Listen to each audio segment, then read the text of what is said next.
하나님의 말씀 보시겠습니다. 오늘 우리에게 주신 하나님의 말씀은 마태복음 17장 14절에서 23절까지의 말씀입니다.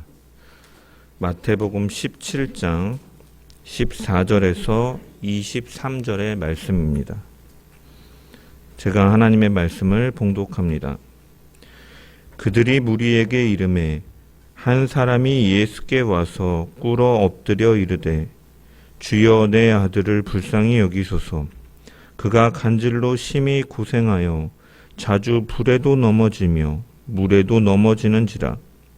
내가 주의 제자들에게 데리고 왔으나 능히 고치지 못하더이다. 예수께서 대답하여 이르시되 믿음이 없고 패역한 세대여, 내가 얼마나 너희와 함께 있으며 얼마나 너희에게 참으리요. 그를 이리로 데려오라 하시니라. 이에 예수께서 꾸짖으시니 귀신이 나가고 아이가 그때부터 나으니라. 이때 제자들이 조용히 예수께 나와 이르되 우리는 어찌하여 쫓아내지 못하였나이까. 이르시되 너희 믿음이 작은 까닭이니라. 진실로 너희에게 이르노니 만일 너희에게 믿음이 겨자씨 한 알만큼만 있어도 이 산을 명하여 여기서 저기로 옮겨지라 하면 옮겨질 것이요 또 너희가 못할 것이 없으리라. 갈릴리에 모일 때에 예수께서 제자들에게 이르시되 인자가 장차 사람들의 손에 넘겨져 죽임을 당하고 제3일에 살아나리라 하시니 제자들이 매우 근심하더라. 아멘. 말씀을 통한 주의 은혜와 평강이 모인 모든 자들 가운데 넘치기를 축원합니다. 우리는 이 세상에서 태어난 후에 이런저런 일들을 경험하며 살아갑니다. 인생은 기쁘고 행복한 날들도 많이 있지만 때로는 우리 앞을 가로막는 어려운 상황 앞에 스스로 극복할 힘이 없다는 그런 자신의 무능함을 뼈저리게 경험하며 낙심할 때도 있습니다. 지난주 한 주간 우리나라에 가슴 아픈 일이 있었습니다. 산불이 너무 크게 나서 오랜 시간 동안 이제 불이 꺼지지 않고 진압되지 않아서 많은 사람들이 고생하고 또 평생을 살아오며 추억이 깃든 삶의 터전과 집을 잃어버린 사람들이 이렇게 방송에 나오면서 눈물을 흘리는 모습을 볼 때 참 가슴이 아프다라는 마음이 많이 들었습니다. 그리고 그들이 아마 느끼고 있는 감정 역시도 그 불이 다가오고 불타오르는 그 집을 바라보면서 내가 이렇게 평생을 일구었지만 이 상황에서 내가 할 수 있는 것이 없구나라는 것을 느낄 때 그들은 아마 많이 낙심되고 절망의 감정도 찾아왔을 것입니다. 그래서 그들에게 이러한 상황 가운데 주님의 위로하심이 참 필요하다라는 생각이 들면서 주님 그들의 마음을 만지시고 위로해달라고 기도하기도 했습니다. 이처럼 인생 가운데는 이러한 행복한 시간들도 많이 존재하지만 우리 가운데 이 어려움과 고난들이 찾아오고 나의 힘으로 해결되지 않는 문제들 속에서 우리는 그 무능력함 속에서 좌절과 절망감을 경험하기도 하는 것이죠. 그 장애물이 지금과 같은 어떠한 그러한 크나큰 인재와 같은 것들로 인해서 이루어질 수도 있고 질병으로 인할 수도 있고 경제적인 문제일 수도 있고 아니면 직장의 문제거나 부부간이나 부모 자식 간의 이러한 문제 속에서 이러한 것들을 경험하기도 하죠. 오늘 본문에서도 그러한 사람이 등장하고 있습니다. 예수님께서는 이 제자들 중에 베드로와 야고보와 요한을 데리고 산에 올라가셔서 자신의 영광스러운 모습을 보여주셨습니다. 예수님께서 그 영광스러운 모습을 보여주신다라는 것은 그분이 메시아 되시는 것을 받아들이기는 하지만 그 메시아 되신 예수님께서 십자가의 순환과 죽으심을 당하셔야 된다라는 사실을 이해하지 못하는 제자들에게 이 자신의 변형된 모습을 통해서 신적인 영광의 모습을 보여주신 것이고 그가 죽으시고 부활하심으로 영광의 그 모습이로 통치하실 것임을 알려주신 것이죠. 또한 모세와 엘리야와 대화하심을 통해서 그 대화의 내용은 십자가의 순환과 죽으심에 대해서 이야기하심을 통해 제자들에게 메시아의 길이 너희가 받아들이지는 못하나 그 십자가의 길과 동일함을 또한 알려주셨고, 하나님의 음성 역시도 다시 한번 예수님께서 메시아이신 것, 내 아들이고 너희는 그의 말을 들으라 함을 통해서 너희 역시도 그 길을 따라야 된다라고 말씀하신 것이죠. 이러한 놀라운 변화가 있는 시점에서 산 아래에 남아있던 제자들에게는 어떠한 일이 있었느냐. 이제 간질로 심히 고생하는 아들을 데리고 온 이 아버지가 예수님을 만나러 왔던 것이죠. 하지만 예수님께서는 산에 기도하러, 누가복음에 따르면 기도하러 올라가셨고 그곳에서 자신의 변형된 모습을 보여주고 계셨기 때문에 지금 이 산 밑에는 예수님께서 계시지 아니했던 겁니다. 그래서 이 상황에서 이제 남은 제자들이 이제 이 간질병이 걸린 아들을 고쳐보려는 시도가 있었습니다. 그래서 16절의 말씀 보면 예수님께서 나중에 이제 무리에게 다시 내려오셔서 그들에게 나타나셨을 때 그 아버지가 뭐라고 말합니까? 내가 주의 제자들에게 데리고 왔으나 능히 고치지 못하더이다 라고 기록되어 있습니다. 예수님을 찾아왔지만 예수님께서 계시지 않은 상황 속에서 그 간절한 마음에 제자들에게 아들을 고쳐달라고 요청했던 것인지, 아니면 그래서 그 요청을 받아들여서 제자들이 이것을 치료하기 위해서 시도했던 것인지, 아니면 제자들이 이제 이전에 그들이 귀신을 내어쫓고 병들을 고치는 이러한 경험들을 마태복음 10장에서 제자들을 파송하실, 12제자를 파송하실 때 그들이 경험했기 때문에 먼저 나서서 우리가 고쳐주겠다라고 나섰는지는 우리가 알 수 없지만, 아마 아버지의 정황상으로 봤을 때 이 간절한 마음으로 나와왔고, 그렇기 때문에 예수님이 안 계신 상황에서 그의 가르침을 받은 제자들에게 고쳐달라고 요청했던 것이라고 생각해 보는 게 우리는 사실 자연스러운 것이죠. 그래서 이 아들이 앓고 있는 간질이라는 질병은 오늘날 잘 사용되어지는 말은 아닙니다. 왜냐하면은 용어 자체가 사실 잘못된 것은 아니지만 이제 그 간질이라는 이 단어 자체 이제 사회적인 그런 이미지, 편견이 심하고 사회적인 낙인 효과가 있기 때문에 요즘에는 간질이라는 말을 쓰지 않고 이제 뇌전증이라는 용어를 사용하는 거예요. 그래서 이 뇌전증, 간질이라는 것은 뭐냐면 뇌에 이제 비정상적인 신호로 인해서 반복적인 발작을 일으키는 신경질환, 질병인 것이죠. 이 뇌전증은 범위에 따라서 일부분 발작하는 이제 이 국소 발작과 이제 전신이 발작하는 이제 전신 발작이 있고, 이 아버지의 아들은 사실 그것을 뛰어넘어서 사실은 마태복음에는 간질을 심히 고생하고 있다라고만 언급되어 있지만 병행되어 있는 마가복음이나 누가복음을 보면 귀신이 들려서, 말 못하는 귀신이 들려서 또한 간질로 인해 고생하는 아들이라고 또한 서술하고 있다는 거예요. 그래서 이 아들의 증상이 사실은 매우 심각했다라는 것이죠. 그래서 15절의 말씀을 보면 주여 내 아들을 불쌍히 여기소서, 그가 간질로 심히 고생하여 자주 불에도 넘어지며 물에도 넘어지는지라 라고 말을 합니다. 그래서 병행되어 있는 마가복음을 보면 이 사건을 좀 더 자세하게 묘사하고 있는데, 마가복음 9장 17절에서 18절에 보면 무리 중에 하나가 대답하되 선생님, 말 못하게 귀신 들린 내 아들을 선생님께 데려왔나이다. 귀신이 어디서든지 그를 잡으면 거꾸러져 거품을 흘리며 이를 갈며 그리고 파리해지는지라. 내가 선생님의 제자들에게 내쫓아달라고 하였으나 그들은 능히 하지 못하더이다 라고 기록되어 있습니다. 그래서 이 마가의 증언에 따르면 이 아들의 상태는 단순한 질병의 상태를 넘어서서 벙어리 귀신이 들린 상태, 그래서 귀신이 이제 발작을 일으키게 할 때 이 사람은 쓰러지기도 하고 이제 아이를 불에도 넘어지게 하고 물에도 넘어지게 하는 이러한 상태. 누가는 이 아들이 심히 경련을 일으켜서 더하여서 이를 갈며 심하게 상한 뒤에야 겨우 제정신이 돌아왔다라고 이렇게 기록하고 있는 것이죠. 이러한 상태의 묘사를 통해서 이 아들의 상태가 얼마나 심각했는가를 우리는 알 수가 있습니다. 그런 아들을 둔 아버지의 심정은 어떠했을까요? 사실 자녀가 며칠만 감기에 걸려도 속상한 게 부모의 마음입니다.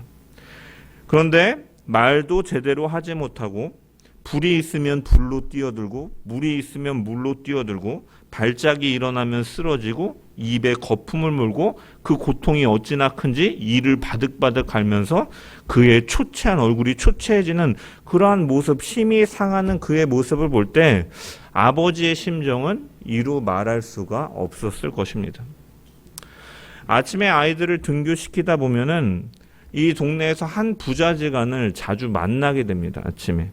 아버지와 이 나이가 지긋하신 아버지가 이제 아들을 데리고 이제 뒤에 공원에 산책을 나오세요. 근데 이제 보면은 아들이 이제 장애가 있어가지고 아버지는 늘 아들을 꼭 이렇게 붙잡고서 이제 거의 끌고 다니다시피 하면서 산책을 시키십니다. 아마 이 발달 장애를 앓고 계신 것 같아요. 그래서 스스로 거동이 불편하니까 어찌됐든 아들이 햇빛도 보고 운동도 해야 그나마 건강을 지킬 수가 있으니까 이 아버지는 자기보다 훨씬 체구가 큰 그 아들을 젊고 또 장애가 있는 분들은 또 에너지가 이게 넘치거든요. 그 감당할 수 없는 힘이 있는데 그 거의 끌고 다니다시피 하시면서 운동을 시키시는 것을 보게 됩니다. 그래서 지나갈 때 이렇게 보면은 그분의 얼굴에서 인생의 고단함을 보는 것이죠. 때로는 지쳐있는 모습도 보고 또한 아마 그 지쳐있는 모습 속에서는 근심도 있을 것이요. 내가 지금은 그래도 끌고 다니지만 나이가 조금 더 들어서 기력이 없어지면 이 아들은 어떻게 보살필 수 있을까? 또 만약에 내가 세상을 떠나가게 되면 이 남은 아들은 어떻게 될 것인가 하는 그러한 걱정도 있을 것이다는. 무능과 어떻게 보면 좌절을 경험하고 있는 것이죠. 마찬가지로 이 귀신에게 사로잡혀 고통을 당하며 질병으로 인해 아들을 아파하는 모습을 보며 아무것도 할 수 없는 그 아버지의 심정은 어떻게 보면 사는 것이 죽는 것보다 더 힘든 상황 속에서 세상에 짐을 지고 살아가고 있는 것이죠. 하지만 자신이 죽으면 이 아들을 돌볼 사람도 없기 때문에 그는 세상의 괴로움을 짊어지고 살아가는 심정인 거예요. 그리고 사실 이 괴로움은 이 사람들에게만, 특별한 사람들 몇몇에게만 주어지는 것이 아니라 그런 고통과 슬픔을 면제받은 사람은 아무도 없다라는 거예요. 아무리 능력이 뛰어나거나 가진 것이 많은 사람이라 할지라도 인생 가운데 고통과 슬픔은 피해갈 수 없는 것이죠. 사람마다 형편과 처지가 다르다 할지라도 그 가운데 그 사람의 인생 가운데는 다르면 다른 대로의 삶의 무게와 고통과 아픔이 있는 것이죠. 이런 고통과 슬픔은 이 땅에서의 삶의 한 단면을 대변해 주는 것이죠. 나그네와 거류민과 같은 삶 속에서는 이 땅에서 눈물도 있고 고통도 있고 아픔이 있는 그러한 삶을 우리가 살아가고 있는 것이에요. 그래서 땅에서의 삶은 고통도 없고 눈물도 없는 그러한 것이 아니다라는 것이죠. 그렇기 때문에 베드로는 그 변화산에서 황홀한 예수님의 변형되시는 모습, 모세와 엘리야와 대화하시는 모습, 하나님의 음성이 들리는 이 모습, 이러한 것들을 경험하면서 그가 뭐라고 말합니까? 밑에 기다리고 있는, 땅에 기다리고 있는 그 고통이 있는 땅, 십자가의 순환이 기다리고 있는 그곳으로 가지 말고 우리가 초막셋을 지어서 이곳에 영영 머무릅시다. 주님, 그렇게 합시다라고 요청하였던 것이죠. 그런데 이런 삶의 무게와 아픔은 우리에게 무엇을 가져다 줍니까? 바로 소망을 가져다 줍니다. 베드로가 그 땅의 아픔을 알기 때문에 이곳이 좋사오니 주여 내가 이곳에 머물기를 원하나이다라고 말하는 것처럼 사실은 그러한 인생의 우리의 아픔과 이 땅의 나그네에서의 슬픔과 같은 그러한 것들은 우리를 하늘에 소망을 두게 하는 것이죠. 요한계시록 21장 4절에 보면 사도 요한은 환상 중에 본 새하늘과 새 땅에 대해서 이렇게 묘사합니다. 모든 눈물을 그 눈에서 씻기심에 다시 사망이 없고 애통하는 것이나 곡하는 것이나 아픈 것이 다시 있지 아니하리니 처음 것들이 다 지나갔음이로다. 우리가 거류민과 나그네와 같이 살아가는 이 땅에서 흘린 아픔과 눈물, 슬픔의 눈물, 고통의 눈물을 하나님께서는 그 완성될 그 나라에 들어갈 때 우리를 안아주시고 우리의 눈에 흐르는 그 눈물을 씻어주실 날이 있다라는 것이죠. 그렇기 때문에 우리는 이 나그네의 삶을 살아가면서 또한 그러한 고난의 시간을 보내면서 우리는 무엇을 깨달아야 되느냐? 우리가 장차 올 하나님의 나라가 우리 소망 가운데 있다. 그날에 주님의 품에 안길 때 모든 눈물을 씻어주시고 참된 기쁨이 있을 것이다라는 소망을 가지고 우리는 이 땅 가운데 살아내야 하는 것이죠. 절망과 한숨으로 살아가는 이 아버지에게 예수님의 소식은 어떻게 들렸겠습니까? 정말로 기쁜 소식, 복음 자체가 기쁜 소식이라는 뜻이잖아요. 이 아버지에게 있어서 예수님의 그 소식은 정말로 기쁜 소식이죠. 왜 그렇습니까? 예수님께서 공생의 사역을 시작하신 이후로 마태복음 4장에 보면 예수께서 온 갈릴리에 두루 다니사 그들의 회당에서 가르치시며 천국 복음을 전파하시며 백성 중에 모든 병과 모든 약한 모든 것을 고치시나니 그의 소문이 수리아에 퍼진지라. 사람들이 모든 앓는 자, 곧 각종 병에 걸려서 고통당하는 자, 귀신 들린 자, 간질하는 자, 중풍병자들을 데려오니 그들을 고치시더라.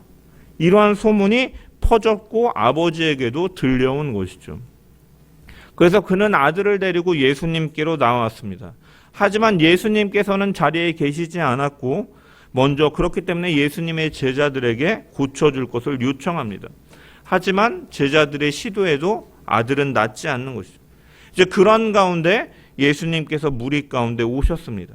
그래서 14절에 보면 그 예수님을 바라보고 그 아버지는 예수님께 꿇어 엎드리는 것이죠.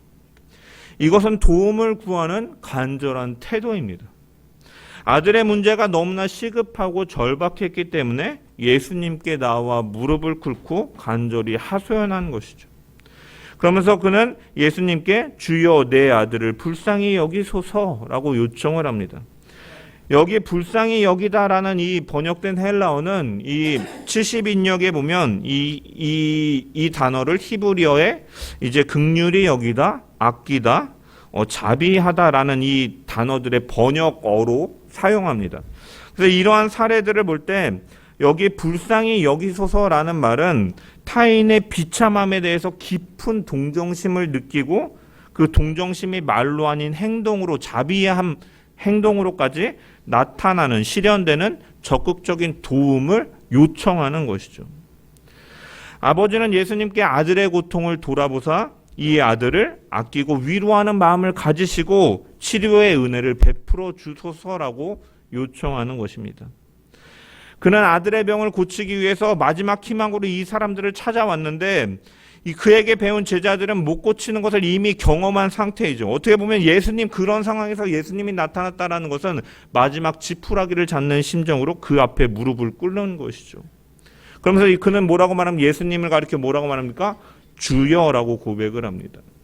이것은 1차적으로 존경받는 대상을 가리켜서 선생님 하는 그런 높이는 존경의 표현이기도 하지만 그는 예수님께서 자기 아들을 불쌍히 여기시고 고쳐주실 것을 믿음으로써 존경을 초월한 믿음으로 예수님을 주님이라고 표현하고 있는 것이죠.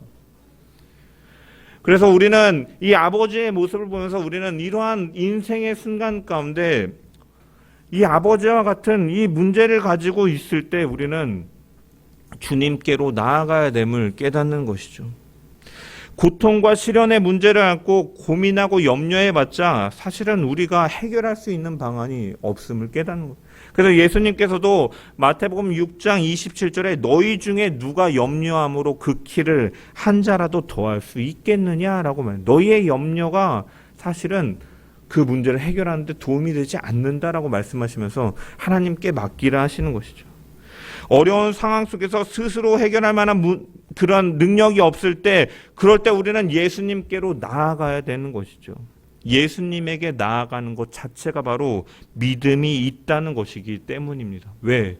예수님께서는 문제보다 크신 분, 해결하실 수 있는 분이라는 그런 고백이 담겨 있는 것이기 때문에 하나님의 능력을 믿기 때문에 하나님 앞에 가지고 나아올 수 있는 것이죠. 우리에게는 능력이 부족합니다. 하지만 주님께서는 친히 나에게 역사하시는 분이시기 때문에 내게 능력 주시는 자 안에서 내가 모든 것을 할 수 있느니라 바울이 고백하고 있는 것처럼 주님은 하실 수가 있는 분이시다라는 거예요. 그래서 우리가 믿음을 가진 자는 이러한 고난의 순간에 우리는 어떻게 해야 되느냐? 바로 예수님께 나아가 더욱 무릎을 꿇고 주님 앞에 자비와 긍휼함을 구하면서 우리는 매달려야 되는 것입니다.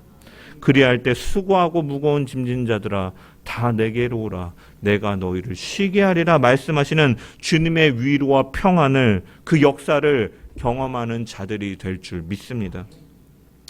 예수님께서는 이 아버지의 말을 들으시고 이제 책망하십니다.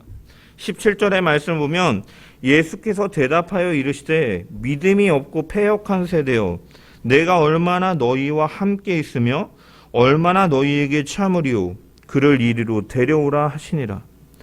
이 말씀을 보면은 이 책망이 누구에게 향하고 있는 것 같습니까? 귀신을 내어 쫓지 못한 이 16절에 보면 제자들에게 데리고 왔지만 그들은 능히 고치지 못했습니다 라고 말하고 예수님께서 대답하시면서 이제 이 믿음이 없고 패역한 세대여 언제까지 내가 너희와 함께 하겠느냐 라고 말씀하심을 통해서 이 말씀이 언뜻 보면은 이제 귀신을 내어 쫓지 못한 이 제자들을 책망하시는 내용처럼 보이지만 사실은 이것은 제자들에게 향하여 하신 말씀이 아닙니다. 병행되어지는 먼저 본문을 통해 보면 이 믿음이 없고라는 말은 이 헬라어로 아피스토스, 이 부정사하고 피스토스, 믿음이 있는 말이 결합된 형태로 이 제자들에게 나중에 보면 20절에 보면 예수님께서는 너희의 믿음이 작은 까닭이더라. 그 다른 단어가 사용되어집니다. 올리고 피스토스, 작은 믿음, 너희 믿음이 작기 때문이다라고 말씀하시는 거고 이 17절에 보면은 믿음이 없다라는 것은 사실은 다른 개념, 믿음이 있긴 있지만 작은 것과 믿음이 없는 것은 사실은 다른 개념이기 때문에 사실은 이것은 제자들에게 하신 말씀이 아니다라는 거예요. 그리고 예수님께서 보면 믿음이 없고 패역한 세대여라고 말씀하십니다. 이 패역한이라는 말을 보면은 얼굴을 돌려대다와 같이 방향을 전환했다라는 의미와 함께 이 변질된 마음의 변화 그리고 더 나아가서는 전치사가 결합되면 윤리적, 종교적 변질까지도 포함하는 의미예요. 패역한 세대라는 것은 믿지 않는다라는 거예요. 예수님을 따르지 않는다라는 거예요. 그래서 병행되어지는 마가복음 9장을 보면 산 아래에 있는 제자들이 있었는데 거기에 큰 무리가 둘러서 있었고 서기관들과 변론하고 있는 상황이라고 마가는 더 세세하게 언급하고 있습니다. 그래서 마가복음 9장 그 14절에 보면 저희가 이에 제자들에게 와서 보니 큰 무리가 둘렀고 서기관들과 더불어 변론하더니 라고 이렇게 기록되어 있어요. 그리고 예수님께서는 그들을 향해서 16절에 보면 너희가 무엇을 그들과 변론하고 있느냐라고 물어보십니다. 그래서 이에 무리 중에 하나가 제자들이 귀신을 내어쫓지 못한 사실에 대해서 변증하고 있더라, 변론하고 있더라. 이것에 대해서 변론이라는 것은 무엇입니까? 공격하고 방어하고 이런 것이 바로 변론이죠. 즉, 이 주님의 제자들이 이제 그 아버지가 데리고 있는 아들의 이 간질병을 고치지 못하는 모습을 보면서 그 자리에 있던 무리들과 서기관들이 이제 예수님의 제자들을 공격하는 거예요. 야, 그거 봐라. 이 너희가 따르는 예수님 가짜 아니냐? 너희가 이런 것도 행하지 못하냐? 예수님의 메시아됨을 부인하는 자들이 그 자리에 함께 있었던 것이에요. 그래서 서기관들을 비롯한 종교 지도자들은 예수님의 놀라운 우리가 지금까지 마태복음을 통해서 살펴봤던 것처럼 끊임없이 예수님의 치유 현장과 그러한 기적을 행하시는 것, 표적을 행하시는 것을 보았음에도 여전히 닫힌 귀와 눈을 가지고 교만함으로써 주여 표적을 보이소서, 하늘로부터 오는 표적을 보이소서 하면서 믿지 않고 있는 상황이었다라는 거죠. 그렇기 때문에 제자들을 향해서 이러한 공격이 이루어지고 있었다라는 거죠. 그래서 그들은 예수님이 메시아로서 오셨음에도 불구하고 받아들이지 않는 변질된 모습 속에서 음해하려고만 하는 패역한 마음만을 믿음이 없는 자의 모습으로 있었던 것이죠. 그래서 예수님께서는 그들을 향해서 화를 내시면서 내가 얼마나 너희와 함께 있으면서 표적을 더 보여주어야 너희가 메시아임을 믿겠느냐라고 그들을 책망하시는 거예요. 그러면서 이제 이제 그를 데려오라라고 말씀하십니다. 자신을 향한 불신앙과 그 패역한 무리들이 있음에도 불구하고 주님은 참으시면서 그 아들에 대한 긍휼함을 가지고 실제적인 행동으로 치료하고 계시는 것이죠. 이에 18절에 보면 예수께서 꾸짖으시니 귀신이 나가고 아이가 그때부터 나으니라 라고 기록되어 있습니다. 여기 꾸짖으시다라는 말은 무엇을 평가하다, 질책하다라는 의미를 가지고 있고, 그리고 자신의 이 통제 아래에 있는 자의 정체를 파악하고 그것에 대해서 그 사람에 대해서 내리는 처방을 의미하는 거예요. 그래서 즉 이 말씀은 예수님께서 귀신을 꾸짖으셨다라는 것은 뭐냐면 예수님께서 귀신의 세력을 정복하시고 세상을 지배하시는, 통치하시는 만유의 주 되시는 분이라는 사실을 내포하고 있는 것이죠. 참된 회복은 그래서 무엇을 통해 이루어지느냐? 바로 반석되시는 예수 그리스도를 통해 이루어지는 것입니다. 예수님께서는 베드로에게 또 내가 내게 이르노니 너는 베드로라. 내가 이 반석 위에 내 교회를 세우리니 음부의 권세가 이기지 못하리라 라고 말씀하셨습니다. 내 교회라고, 내 교회를 세우리라라고 말씀하시는 것은 나의 교회라는 것은 내가 소유한 나의 언약을 맺은 나를 위한이라는 뜻도 있지만 나로 인해 나로 말미암아 세워진 교회라는 의미도 갖고 있다라고 말씀을 드렸습니다. 주님은 십자가를 지심으로 인해서 우리를 대신하여 죄값을 치르셨고 죽음에서 승리하심으로 예수 그리스도 안에서 사망 권세가 물러가고 승리가 선포되어진 것이죠. 그래서 이 귀신을 내어쫓는 권세를 가지신 이 주님만이 우리의 회복과 참된 생명을 주시는 분이심을 이 말씀에도 분명히 드러내고 있는 것입니다. 그래서 참된 회복은 어디에서 오느냐? 참된 승리는 어디에 있느냐? 바로 예수 그리스도 안에 있을 때 우리는 경험할 수가 있는 것이죠. 그렇기에 우리는 더욱더 예수님께 나아가야 되는 것입니다. 제자들은 이 예수님께서 행하시는 것을 보고 예수님께 나와 묻고 있습니다. 19절의 말씀을 보면 이때 제자들이 조용히 예수께 나와 이르되 우리는 어찌하여 쫓아내지 못하였나이까? 이에 예수님께서 20절에 이르시되 너희 믿음이 작은 까닭이니라. 진실로 너희에게 이르노니 만일 너희에게 믿음이 겨자씨 한 알만큼만 있어도 이 산을 명하여 여기서 저기로 옮겨지라 하면 옮겨질 것이요 또 너희가 못할 것이 없으리라 라고 말씀하십니다. 제자들은 예수님의 크신 능력과 갖가지 역사들을 목격한 사람들이에요. 무엇보다도 마태복음 10장에서 예수님께서는 그들을 파송하시면서 더러운 귀신을 쫓아내며 모든 병과 약한 것을 고치시도록 주님으로부터 위임을 받고 파송을 받아서 그러한 놀라운 역사들을 간직하고 체험한 사람들입니다. 와서 그러한 일들이 실제로 이루어졌습니다. 기쁨으로 예수님께 보고도 했던 사람들이에요.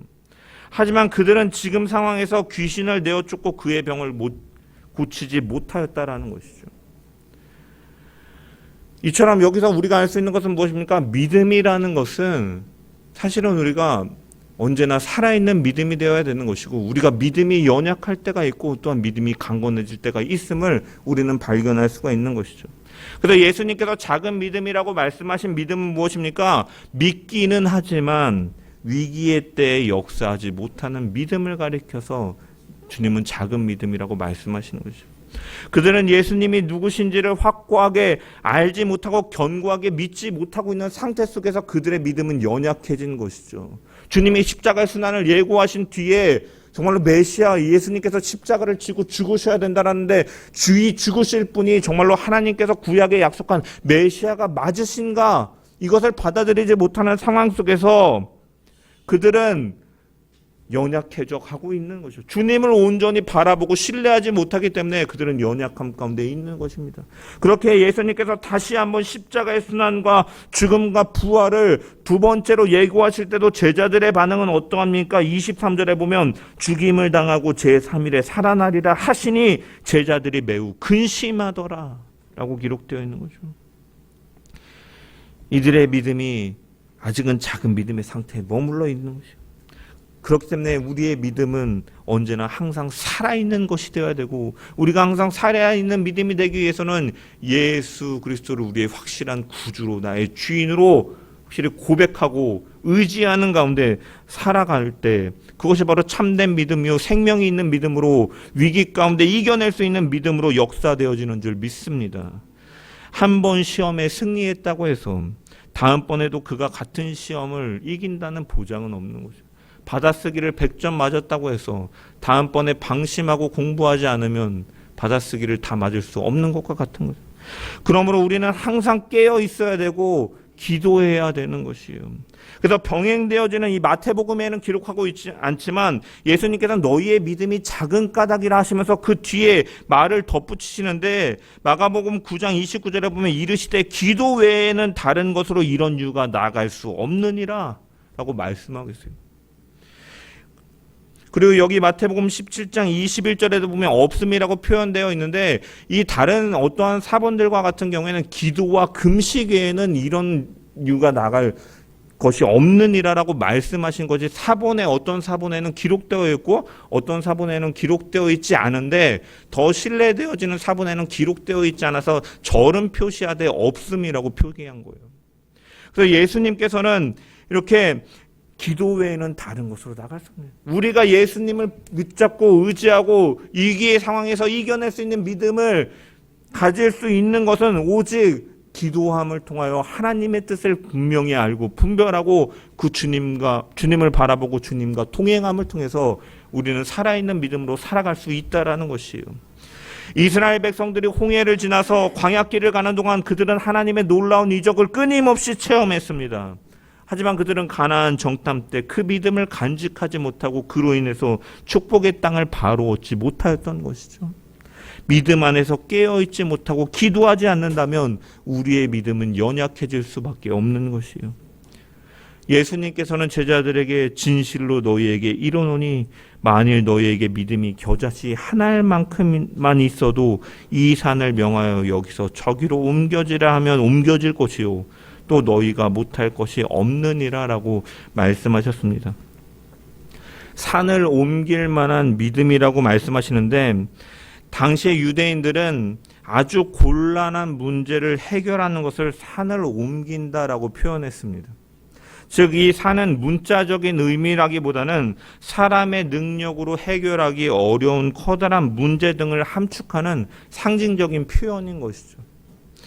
예수님은 제자들에게 겨자씨만한 믿음을 이 믿음에 대해서 겨자씨만 한 알만큼만 너희가 있어도 이 겨자씨만한 믿음을 가지라라고 말씀하시는 것은 그들이 문자적으로 믿음이 크고 적으냐라는 것을 말씀하시기보다는 정말로 그 겨자씨는 어떠한 씨입니까? 작은 씨이지만 그 안에는 생명이 있기 때문에 그것은 나중에 자라서 공중의 새들이 깃드는 그러한 커다란 나무가 되는 씨앗이죠. 그래서 예수님께서 천국 비유를 말씀하실 때도 마태복음 13장의 겨자씨 비유를 말씀하시는 것이죠. 그래서 겨자씨는 매우 작은 씨앗이지만 나중에 자랐을 때는 그 씨가 작았다는 것이 믿겨지지 않을 정도로 크게 성장하는 생명이 있는 씨앗이다라는 거예요. 마찬가지로 이 제자들이 가져야 될 신앙은 바로 무엇이냐? 그냥 지식으로 알고 끝나는 신앙이 아니라 정말로 생명력 있는, 살아 움직이는 그 믿음으로 인하여서 움직여지는 그러한 신앙을 너희가 가지라고 말씀하고 계신 것이죠. 제자들은 메시아신 예수 그리스도의 십자가 순환과 죽음, 그리고 이후에 부활하실 것이라는 예수님의 순환 예고를 받아들이지 못하였던 것이죠. 하지만 그것은 하나님께서 하실 일이며 그 예수 안에 생명이 있음을 주님은 또한 이 겨자씨를 통하여서 암시하고 계신 것입니다. 겨자씨는 아주 작은 씨지만 땅에 심을 때는 어디에 심겨졌는지 잘 보여지진 않고, 이 씨가 정말로 뿌려지긴 하지만 자랄 것인가 사람들조차 기대하지 못하지만 일단 심겨진 이후에 하나님께서는 자라게 하시고 그 무럭무럭 잘 자라서 큰 나무가 되어서 커다란 가지를 내고 그 공중의 새들을 깃들이게 하는 것처럼 예수 그리스도께서 하시는 그 일이, 걸어가신 그 길이 사람의 생각으로는 당시에 제자들의 마음속에는 메시아가 십자가에서 고난을 받으셔야 되는가? 죽으셔야 되는가? 죽음 이후에 끝나는 것이 아닌가? 정말로 부활하실 것인가는 그런 의심 속에 있지만 그 안에는 하나님의 놀라운 역사로 산이 옮겨지지 않을 것처럼 정말로 이루어지지 않을 것 같지만 하나님께서 그 일을 행하실 것을 또한 말씀하고 계시는 것이죠. 그래서 이 예수 안에 생명이 있고 이 예수 안에 하나님의 놀라운 역사가 있다라는 거예요. 그래서 우리가 이 본문을 대할 때 작은 믿음이라는 말과 이 산을 옮긴다라는 이 표현으로 사람들이 이 말씀을 오해해서 해석하는 경우들이 있어요. 큰 믿음을 가지고 기도하면 하나님께서 내 문제를 해결해 주실 거다. 내가 이 질병이 낫지 않는 것은 내가 기도가 부족했기 때문이야. 라고? 그래서 어떤 사람들은 너가 질병이 안 낫는 거 더 간절하게 기도하지 않았기 때문이야. 더 큰 믿음을 가지고 기도해야지. 이렇게 정죄하는 메시지로도 사용하기도 하지만 사실 그러한 의미가 아니에요. 죄인을 구원하시고 하나님의 자녀 삼으신 그 가장 놀라운 일은 메시아이신 예수 그리스도가 십자가를 지시고 죽으시는 그 겨자씨와 같은 보잘것없는 그 일을 통해서 하나님은 나라는 확장되어 갈 것이고 그분 안에서 새들이 깃들고 안식과 평안을 취하게 된다라는 것을 의미하는 것이죠. 하나님의 역사는 그렇기 때문에 내가 기대하는 바대로 이루어지지 않을 수도 있다는 거예요. 여기서 말하는 것은 내가 그렇게 기도하면 내 뜻대로 하나님께서 역사하실 거야라는 것을 말씀하시는 것이 아니에요. 하지만 분명한 것은 예수 안에 있는 자들은께는 하나님께서는 분명히 역사하실 것이고 가장 선한 길로 인도해 주신다라는 것이에요. 이 차이가 있는 거예요. 그렇기 때문에 우리가 믿음으로 그 주님 안에서 겨자씨 같은 믿음으로 산다라는 것은 내가 원하는 바대로 이루어지지 않을 때라도 그것이 우리에게 가장 선한 것임을 알고 고백하는 것이 바로 이 살아있는 믿음이다라는 것입니다. 사도 바울은 육체적으로 가시가 있었습니다. 그리고 그것이 정말로 낫기를 바라는 가운데 결사적으로 3번에 걸쳐서 그가 기도하였어요. 하지만 하나님께서는 그의 원하는 대로 그의 가시를 없애주신 것이 아니라 그에게 뭐라고 응답하십니까? 내 은혜가 너에게 족하도다라고 말씀하십니다. 이때 바울은 어떻게 합니까? 이것은 하나님의 은혜로구나. 선물이구나. 이것은 내가 평생 가슴에 안고 가야 될 하나님의 특별한 선물이다 라고 그가 여기면서 이제 그 육체의 가시가 그 마음에 해결되지 않는 괴로움으로 남는 움직이지 않는 산과 같은 것들이 아니라 이제 그것이 홀가분하게 날려주고 은혜로 여겨지고 예수의 흔적으로 오히려 자랑하는 일로 변화되게 된 것이죠. 겨자씨 믿음이라는 것은 겨자씨와 같은 믿음이 있다라는 것은 하나님을 전적으로 신뢰하고 그분께 온전히 맡기는 것을 가리키는 거예요. 우리에게 겨자씨만한 믿음이 없다라고 말한다는 것은 하나님께 맡기지 않고 내가 하려고 한다라는 것을 의미하는 것이죠. 하나님께서 인도하시고 보호하신다라는 그런 믿음 속에 우리는 다르게 볼 수 있고 다르게 여길 수 있다라는 것이에요. 믿음으로 바라보면 달라진다라는 것이죠. 상황이 달라지는 것이 아니라 상황을 바라보는 눈이 달라지게 된다라는 것이죠. 이전에 믿음 없는 눈으로 볼 때는 불평과 신음과 그러한 괴로운 소리밖에 낼 수 없었지만 이제는 감사도 찾을 수가 없었고 기쁨도 없었지만 믿음을 회복하고 믿음의 눈으로 바라볼 때 이제는 그것이 달라 보인다는 똑같은 상황이라 할지라도 찬양할 수가 있고 기뻐할 수가 있고 감사할 수가 있고 크신 하나님이 계시고 지금 내게 인도하신다라는 사실을 알기 때문에 그것을 믿음으로 바라보며 묵묵히 걸어나갈 수 있게 되는 변화가 따르는 것입니다. 전능하신 하나님, 그분이 예수 그리스도를 통해서 우리를 변화시키셨고 그 놀라운 일을 행하신 것이죠.